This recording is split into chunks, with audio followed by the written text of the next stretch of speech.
ભરૂચના પ્રાંત અધિકારી મનીષા મનાની અને ડીવાયએસપી CK પટેલના નેતૃત્વમાં મામલતદાર, chief officer, food safety officer, fire અને આરોગ્ય વિભાગની ટીમોએ બાયપાસ વિસ્તારમાં આવેલા 10 થી 11 જેટલા હોસ્ટેલ, રેસ્ટોરન્ટ અને ખાદ્ય એકમોની તપાસ કરી હતી.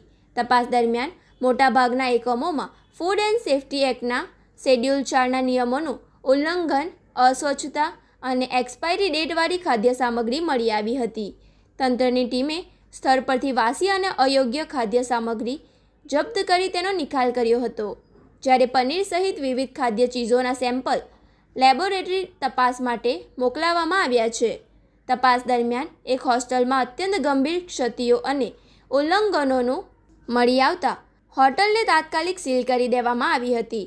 અન્ય ક્ષતિયુક્ત એકમોને પણ નિયમિત માપદંડો પણ પૂર્ણ ન થાય ત્યાં સુધી ધંધો બંધ રાખવા સૂચના આપવામાં આવી હતી. તહેવારોના પગલે તંત્ર દ્વારા આગામી દિવસોમાં પણ આ પ્રકારની તપાસ સતત ચાલુ રાખવામાં આવશે.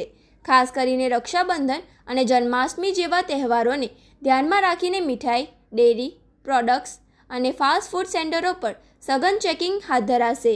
ભરૂચ શહેર ઉપરાંત અંકલેશ્વર સહિતના તાલુકા અને ગ્રામ્ય વિસ્તારોમાં પણ સંબંધિત પ્રાંત અધિકારીઓના નેતૃત્વ હેઠળ તપાસ અભિયાન શરૂ કરવામાં આવ્યું છે. અધિકારીઓએ હોસ્ટેલ, રેસ્ટોરન્ટ સંચાલકોને ચોમાસા દરમિયાન ખાસ સાવચેતી રાખવા સૂચના આપી છે. ડીપ ફ્રીઝ અને કોલ્ડ સ્ટોરેજની યોગ્ય જાળવણી, શાકાહારી, માંસાહારી ખાદ્ય પદાર્થો માટે યોગ્ય બોર્ડ, ગુણવત્તાયુક્ત કાચા માલનો ઉપયોગ તેમજ કર્મચારીઓની સ્વચ્છતા અને હાઇજીનની યોગ્ય તાલીમ સુનિશ્ચિત કરવા જણાવાયું છે.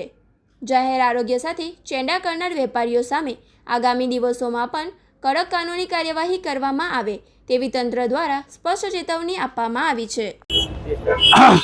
આજરોજ અત્યારે ચોમાસાની ઋતુ ચાલતી હોય, માનનીય આરોગ્ય મંત્રી શ્રી તેમજ ફૂડ સેફ્ટી કમિશનર શ્રી તેમજ અત્યારના જિલ્લાના વહીવટીતંત્ર વડાશ્રી, કલેક્ટર સાહેબની સ્પષ્ટ સૂચના છે કે જે બી ખાદ્ય ચીજના વેપાર કરતા હોય તેઓની સઘન તપાસ હાથ ધરવામાં આવે, તેમજ તેઓ દ્વારા કેવું રો મટીરિયલ વાપરવામાં આવે છે, જે તૈયાર ખોરાક છે કેવી રીતે સાચવવામાં આવે છે તેની પૂરતી એ લોકો જાળવણી કરીને ગ્રાહકને યોગ્ય રીતે પીરસવામાં આવે છે કે નહીં તે તમામની અત્રે જિલ્લા વહીવટ તંત્ર તરફથી અમે ટીમ બનાવીને પ્રાંત સાહેબ તેમજ ડીવાયએસપી સાહેબ સાથે સંયુક્ત ટીમ બનાવીને તે તપાસ હાથ ધરેલ છે.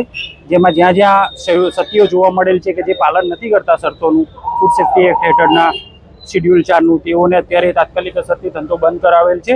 તથા જ્યાં સુધી એ સુધારો ના કરે કાં તો જે નોટિસમાં આપ્યા મુજબની સત્યો એ લોકોને પૂર્ણ ના કરે ત્યાં સુધી વેપાર ધંધો કરવા બંધ કરવા માટે જણાવેલ છે. સર, રેસ્ટોરન્ટ માલિકોને શું તમે અપીલ કરવા માંગો છો, શું કહેવા માંગો છો? અત્યારે ચોમાસાની ઋતુ હોય, તમે નોનવેજ વાપરતા હોય કે વેજ વાપરતા હોય, તમારે ડીપ ફ્રીજ તમારે યોગ્ય રીતે એનું કોલ્ડ સ્ટોરેજ મતલબ સ્ટોરેજ થાય કે નથી, રો મટીરિયલ તમારા પેકિંગ ડેટવાળા છે કે નથી, બધું તમારે મતલબ ધ્યાન રાખવું પડશે. કારણ કે અત્યારે ચોમાસાની ઋતુના હિસાબે ફૂડ પોઈઝનિંગ જેવા કિસ્સા બની રહ્યા છે.